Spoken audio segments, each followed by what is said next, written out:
El deporte, especialmente el fútbol, aunque no solamente, se ha convertido en una poderosa herramienta para cambiar la percepción de ciertos países en el escenario mundial. Según la Real Academia Española, el deporte es una actividad física, ejercida como un juego o una competición, cuya práctica supone entretenimiento y sujeción a normas. Pero vayamos más allá. El deporte, desde sus inicios en las antiguas Olimpiadas griegas, ha estado entrelazado con la política, la religión, la cultura, más allá de lo que solemos reconocer. Augusto, el primer emperador del Imperio Romano, apostó por la celebración de los Juegos Romanos para mantener alejado al pueblo de la actividad política. En la actualidad, el deporte no es solo un juego. Por ejemplo, durante la pandemia de COVID, el fútbol se convirtió en un refugio, ofreciendo una sensación de normalidad en tiempos inciertos. Apenas 3 meses del último partido de Liga, en marzo de 2020, el Eibar Real Sociedad, la industria futbolística en España volvió a funcionar con total normalidad. Y es que esta práctica deportiva es una industria que, según la auditora KPMG, en colaboración con la Liga, generó más de 18.000 millones de euros durante la temporada 2021-2022, que esto equivale más o menos al 1,44% del PIB español. En este punto es donde entra en juego, nunca mejor dicho, el concepto de sportswashing. Sportswashing implica que algunos países utilizan estratégicamente grandes eventos deportivos, la adquisición de equipos de fútbol, la contratación de estrellas, todo con el objetivo de mejorar su imagen internacional. Es una táctica para desviar la atención de las violaciones a los derechos humanos que pueden estar ocurriendo en este tipo de lugares. De esta forma, estos eventos deportivos de gran renombre mundial se convierten en un escaparate, eclipsando aspectos menos favorables y proyectando una imagen positiva a nivel global de estos estados. Sobre el mundo del golf, es necesario conocer cómo está estructurado este deporte, para entender la magnitud de la aplicación del sportswashing. ¿Qué formato tiene el circuito? ¿Qué son los 4 majors? ¿Quién los organiza? ¿Qué otros circuitos hay? ¿Qué cifra de premios se reparten? ¿Qué golfistas profesionales participan? Pues todo esto se resume en esto. Los 4 majors del golf son los principales torneos internacionales del golf masculino. Son los más antiguos y prestigiosos de este deporte, y la importancia que tienen trasciende el ámbito deportivo para convertirse en eventos culturales y sociales de gran relevancia. Estas competiciones están integradas dentro del circuito PGA Tour, que es el más importante en todo el mundo. Estos torneos son el Masters de Augusta, el campeonato de la PGA, el Abierto de Estados Unidos y el Abierto británico. El primero de los 4 grandes, el Masters de Augusta, fue fundado en el año 1934 por Bobby Jones y Clifford Roberts, en pleno contexto de la Gran Depresión estadounidense. Jones fue uno de los mejores jugadores de la historia de golf, mientras que Roberts fue un astuto banquero de inversiones en Nueva York.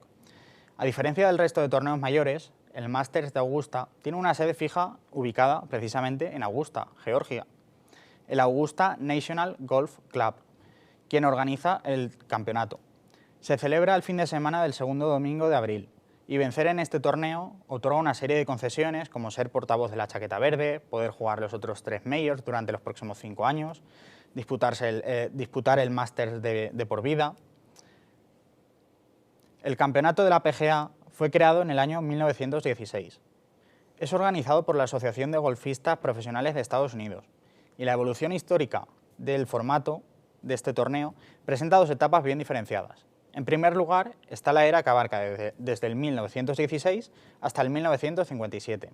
En esta primera etapa, el ganador era aquel jugador que más hoyos venciese. Sin embargo, desde el año 1958 hasta la actualidad, el campeón es aquel que completa el recorrido con la menor cantidad de golpes tras jugar 72 hoyos.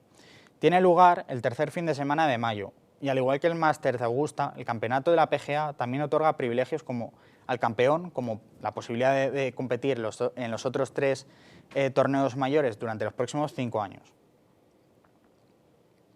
El Abierto de Estados Unidos fue inaugurado en el año 1895. Está organizado por la USGA, la Asociación Estadounidense de Campos, Clubes y Estructuras de Golf, y el Consejo de Administración de Golf en Estados Unidos y México. En esta competición pueden participar tanto golfistas amateurs como profesionales, y aproximadamente la mitad de las plazas del certamen están reservadas para los campeones de los otros majors y también para antiguos campeones del US Open. Tiene lugar el fin de semana del tercer domingo de junio. El último grande es el Abierto británico. Fue fundado en 1960, hace 163 años. Ha albergado 148 ediciones. Está dirigido por The Royal and Ancient Golf Club of St. Andrews, uno de los clubes de golf más antiguos que hay. Se juega el fin de semana del tercer viernes de julio, donde, de forma rotatoria anualmente, 9 campos albergan la competición. Sobre el prize money, cada torneo tiene su propia institución organizadora, pero todos forman parte del circuito PGA Tour. En cuanto a los prize money, en la temporada 2022-2023 fueron los siguientes. En el Masters de Augusta, una bolsa de 18 millones. En el campeonato de la PGA, 17,5. En el US Open, una de 20. Y en el British Open, una de 16,5. Por otra parte, la FedEx Cup otorga 18 millones de dólares al ganador, de una bolsa de 75 millones. Esta competición sirve para designar al campeón del circuito. Además, cabe destacar que en el The Players Championship, un torneo que no es oficial pero es considerado como el quinto mayor, hay una cuantía de 25 millones, de los cuales 4,5 son para el ganador. Ahora entremos en el terreno del sportswashing. Hace un año, el Fondo Soberano Saudí, el PIF, creó el circuito Live Golf, intentando atraer a los mejores jugadores con contratos multimillonarios. El caso es que este nuevo circuito trató de llevarse a los mejores jugadores a competir allí. Un ejemplo de ello es Phil Mickelson, quien durante sus más de 600 eventos en el PGA Tour ha conseguido una cifra total de premios de cerca de los 100.000 millones de dólares. Pues bien, el Live le prometió 200 millones de dólares si se unía al circuito saudí. Pero no es el único. Dustin Johnson, Cameron Smith e incluso el español Sergio García fueron algunos de los que aceptaron participar, enfrentándose en un torneo respaldado por un Estado que ha enfrentado críticas por violaciones de derechos humanos, como por ejemplo puede ser el caso de Jamal Khashoggi. Además de los contratos individuales, los prize money del circuito son notables, equiparándose superando a los de los 4 majors. En la primera temporada, con 8 competiciones, y en la segunda con 14, se han repartido premios por un total de 20 millones. Cifras impresionantes que subrayan la influencia del sportswashing en este deporte. Por último, hay que destacar también que el sportswashing llega a casi cualquier lugar, ya que incluso un torneo de estos 14 se ha celebrado aquí, en España, el Live Andalucía, que se ha disputado en el campo de Valderrama.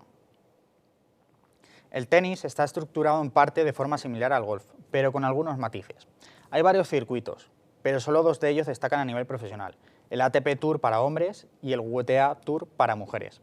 Al igual que en el golf, la puntuación y las recompensas económicas son públicas. Dentro del circuito ATP hay pruebas como las ATP 250, 500, Masters 1000 y Grand Slam, y otros eventos como la Copa Davis, la Copa Laver, la United Cup. Los 4 torneos grandes del tenis son los Grand Slam, el Abierto de Australia, Roland Garros, Wimbledon y el Abierto de Estados Unidos, y cada uno tiene su propia historia y tradición. El Open de Australia fue fundado en el año 1905, hace 118 años. Se celebra sobre pista dura en el Melbourne Park, a mitad del mes de enero. Roland Garros se inauguró en el año 1891. Su superficie consta de tierra batida o arcilla y se disputa en el Stade Roland Garros de París, a final del mes de mayo. Wimbledon se originó en el año 1877, que en la primera edición participaron solamente 22 tenistas. Se juega sobre hierba, a mitad o finales de junio o principios del mes de julio. Por último, el US Open fue creado en el año 1881. Es el 4.º torneo grande del tenis. Y al igual que el Open de Australia, se practica sobre pista dura y se disputa en Nueva York, en Queens, a finales del mes de agosto. Los puntos otorgados varían, con los Grand Slam ofreciendo 2.000 puntos al campeón. Los premios en efectivo también son significativos, con las bolsas totales diferenciadas según la categoría del torneo. En el ATP 250, entre 500.000 y 700.000. En el ATP 500, una bolsa de entre 2 millones, 2 millones y medio. En el Masters 1000, una bolsa de entre 7,5 y 10. Y el Grand Slam presenta cifras diferentes cada uno de ellos.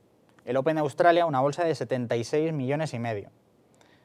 Roland Garros, una bolsa de cerca de 50 millones de euros. En Wimbledon, una bolsa de 45 millones. Y en el US Open, una bolsa de 45 también.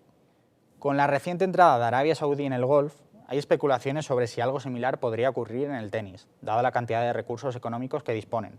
Es más, el propio Andrea Gaudenzi, presidente de la ATP, confirmó el pasado mes de junio, en una entrevista con Financial Times, estar en conversaciones positivas con el PIF.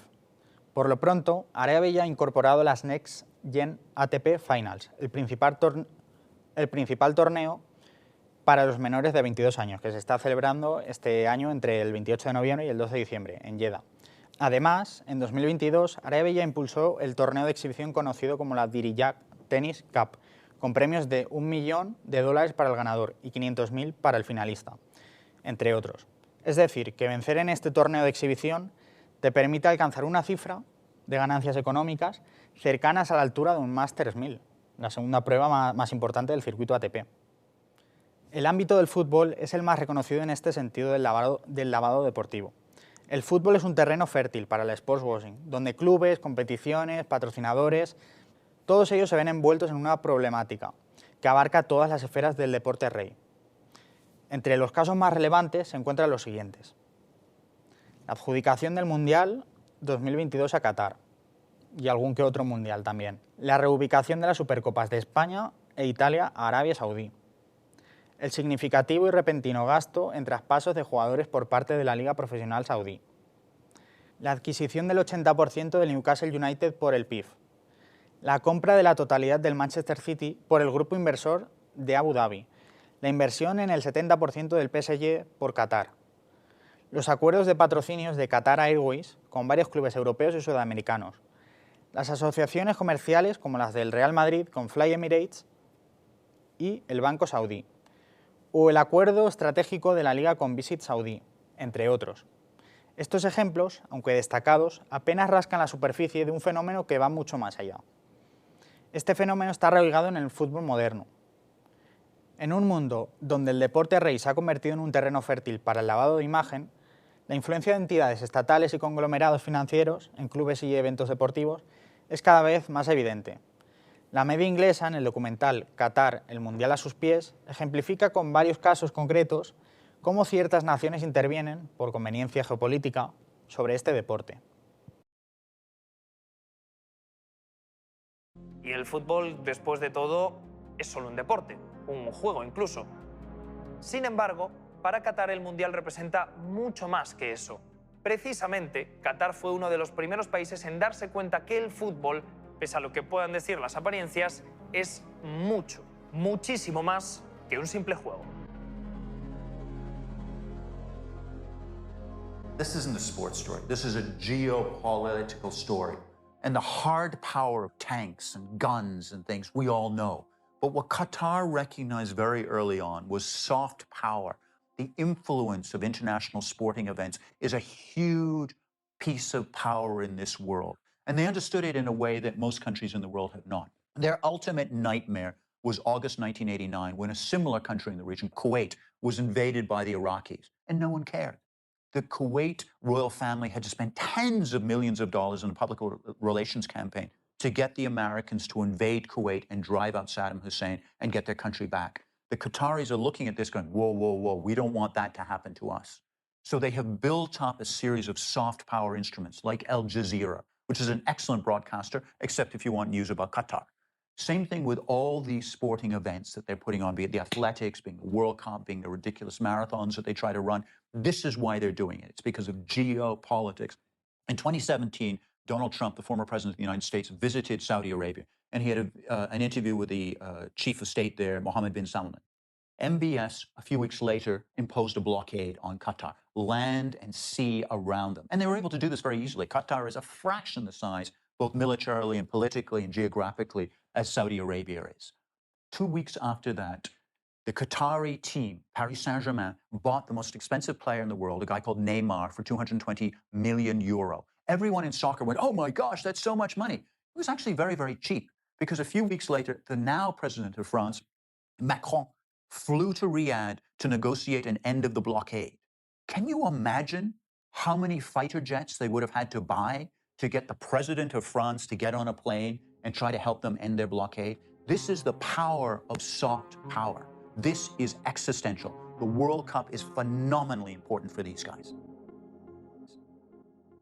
Sobre el Mundial de Qatar de 2022, es importante destacar cómo la adjudicación del Mundial de Qatar llevó consigo una trama de sobornos, compra de votos, reuniones secretas, detenciones policiales, suspensiones de cargos, etc.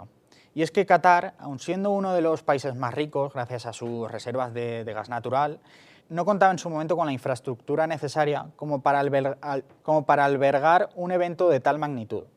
11 años después de esta adjudicación, el Estado catarí ha invertido, según la agencia Reuters, al menos cerca de 229 millones de dólares para construir todas estas instalaciones necesarias. Este dato es bastante superior comparativamente al de otras ediciones mundialistas y varios eventos deportivos más.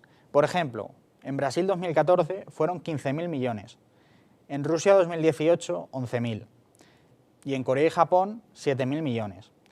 También eclipsa los cerca de 42.000 millones que China gastó en los Juegos Olímpicos de Pekín 2008 y los 55.000 que Rusia gastó en los Juegos Olímpicos de Sochi 2014.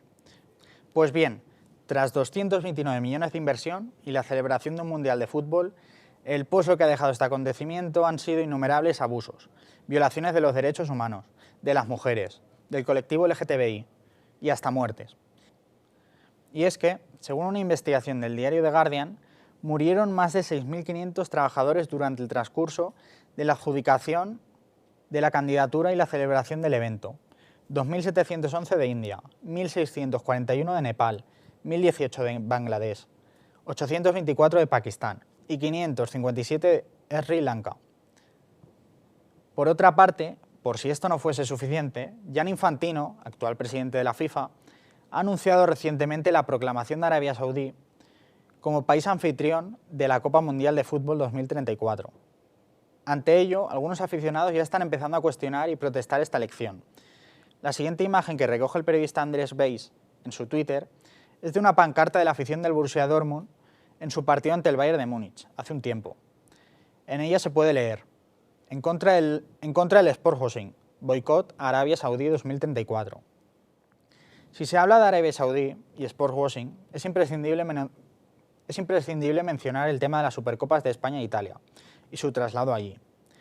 En el caso de España, la Real Federación Española de Fútbol anunció este acuerdo hace unos 4 años, en noviembre de 2019, justificándolo con múltiples razones. Argumentaron que el cambio de fecha de julio a agosto a enero del año siguiente aligeraría el calendario. Además, señalaron que los beneficios se destinarían íntegramente al fútbol aficionado y acordaron la creación de una competición femenina supervisada por la RFEF. La internacionalización de la competición también se presentó como un impulso para mejorar la imagen de cara a la candidatura de España para la celebración del Mundial de 2030. Todas estas cuestiones éticas de utilizar el fútbol para progresar y demás estarían muy bien si fuesen ciertas, pero es que no lo son. La final de la Supercopa de España de 2020 se disputó el 12 de enero de 2020 en el estadio King Abdullah Sports City. A esa cita, las mujeres pudieron entrar libremente al estadio. Sin embargo, tan solo 3 días después, en el mismo campo, en un partido del Campeonato de Clubes Árabes entre el Al-Ittihad y el Sofi, las mujeres fueron segregadas a las zonas de menor visibilidad durante el complejo deportivo. Este incidente fue documentado en un vídeo publicado por la cadena SER. En Italia, la Serie A, que es la encargada de gestionar el torneo, también anunció el traslado de la competición de la Supercopa de Italia a Arabia Saudí hace un tiempo. Ante ello, algunos clubes como la Fiorentina y el Nápoles, liderados por sus máximos dirigentes, han expresado su rechazo y están considerando negarse a participar en el torneo. El presidente del Nápoles, De Laurentiis, criticó fuertemente la situación, cuestionando la regulación de los países árabes, respecto sobre todo a los derechos de las mujeres y el trabajo. Además, hizo referencia a la posibilidad de boicotear el torneo y señaló la contradicción de llevar a cabo la competición por unos millones más, considerando el valor de los jugadores y los costos asociados.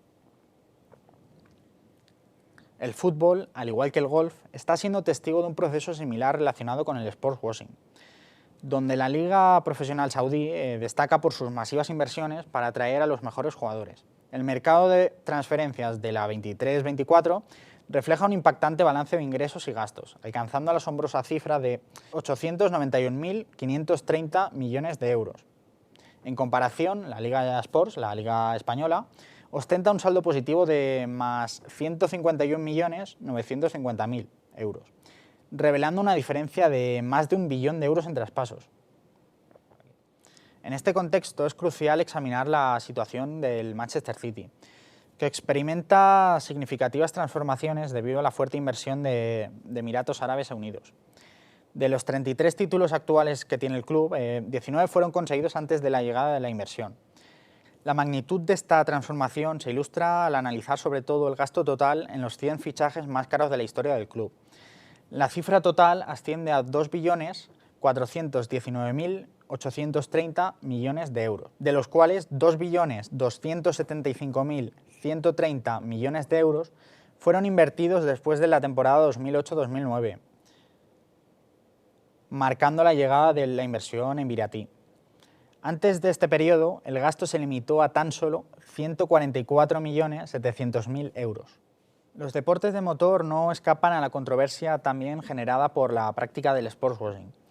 En la Fórmula 1, el calendario se ha visto ampliado con la inclusión de grandes premios en lugares considerados no tradicionales, como pueden ser, por ejemplo, Bahrein, Arabia Saudí, Qatar e incluso Las Vegas también. Porque sí, si bien es cierto que un país como Estados Unidos no atenta contra los derechos humanos, explotando inmigrantes hasta la muerte o discriminando al colectivo LGTBI, Las Vegas abarca ciertos problemas que, como mínimo, incitan a poner en tela de juicio la elección de este lugar para albergar un gran premio. Uno de los temas más críticos es la trata de personas. Cada año, durante la Super Bowl, se intensifica la cobertura en los medios de comunicación de la explotación de personas, especialmente menores, con fines sexuales. En Nevada, donde tiene lugar el Gran Premio de Las Vegas, según un informe de la Organización Alianza de Sostenibilidad de Nevada, se registraron en el 2017 aproximadamente 5.687 víctimas estimadas de tráfico sexual infantil, lo que equivale a más de 15 personas al día. Además, la ciudad del pecado también enfrenta el problema de la adicción al juego, afectando a miles de personas anualmente.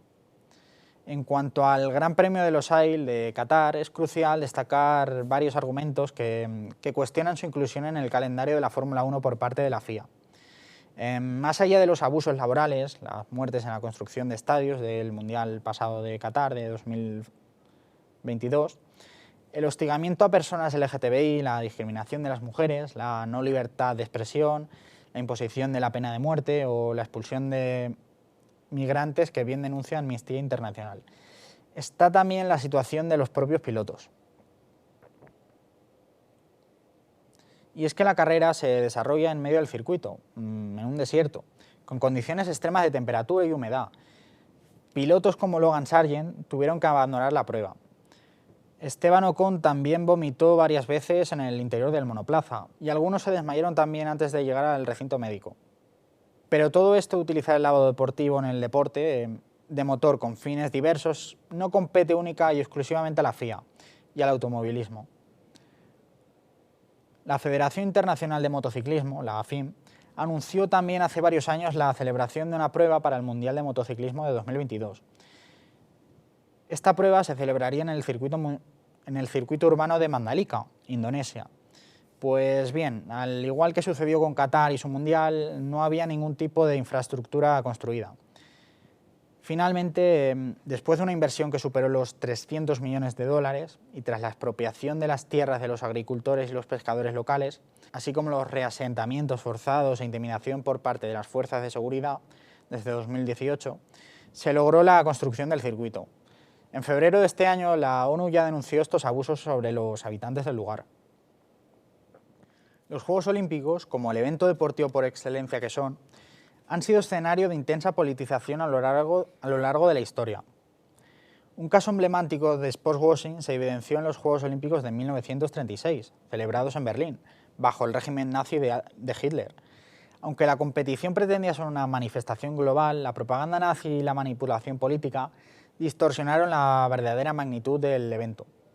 El deporte se utilizó como una forma de exhibición de la superioridad de la raza aria. Es más, hasta en el propio servicio militar se tenía muy en cuenta el deporte y la capacidad física de los reclutas. Todo lo anterior, enmarcado dentro de un contexto donde los nazis expulsaron a los judíos de los clubs y federaciones deportivas y también les impedían la entrada a las diferentes instalaciones. Ante esta coyuntura, Importantes figuras del deporte estadounidense, francés, británico, incluso español, decidieron boicotear los Juegos resistiéndose a asistir. Sin embargo, todas estas naciones, a excepción de España, decidieron participar, mientras que el país español optó por organizar una competición paralela, conocida como las Olimpiadas Populares de 1936. Finalmente, estos Juegos se cancelaron con el estallido de la Guerra Civil Española. Pero volvamos a Alemania. En Alemania, la propaganda de Hitler, Goebbels, Speer y Leni Riefenstahl prevaleció, ya que desaparecieron los episodios antisemitas. También se erradicó de las calles toda la propaganda que iba en contra de este grupo étnico, intercambiándose por otra relacionada con el espíritu olímpico del país. Riefenstahl se encargó de retratar los Juegos, proporcionando una visión favorable de la nación alemana. Las calles se engalanaron de banderas olímpicas y emblemas del régimen nazi, y gracias al arquitecto Speer se erigió el imponente Estadio Olímpico de Berlín con el objetivo de ser un impotente instrumento propagandístico y desbancar así al estadio de los Juegos Olímpicos de Londres de 1932. La propaganda se intensificó, hasta tal punto que incluso el dirigible Hindenburg sobrevoló el estadio portando la bandera olímpica a la entrada de Hitler al recinto. The New York Times llegó a titular que los Juegos devolvían a Alemania al redil de las naciones.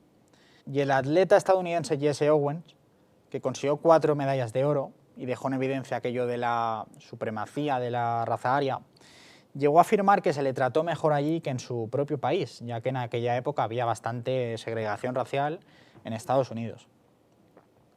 Aparte de las Olimpiadas de 1936, que son básicamente la representación escenificada de cómo funciona el sportswashing, los Juegos Olímpicos modernos han sido históricamente también un escenario para la expresión política. En 1968, durante la lucha por los derechos civiles en Estados Unidos, Karim Abdul-Jabbar boicoteó los Juegos como protesta. Además, la masacre de Tlatelolco, en México, 10 días antes de los Juegos de 1968, también empañó la imagen de modernización del país. Los Juegos de Múnich de 1962 quedaron marcados por el secuestro y asesinato de 11 miembros del equipo olímpico israelí por el grupo terrorista palestino Septiembre Negro. Por último, la Guerra Fría también se reflejó en los Juegos. En 1980, Estados Unidos lideró un boicot a los Juegos de Moscú en respuesta a la invasión soviética de Afganistán, con el respaldo de alrededor de entre 45 o 50 países. Y por último, en 1984, la Unión Soviética lideró también un complot contra los Juegos de Los Ángeles, en respuesta al boicot anterior estadounidense, de 1980, con 14 países siguiendo la decisión soviética.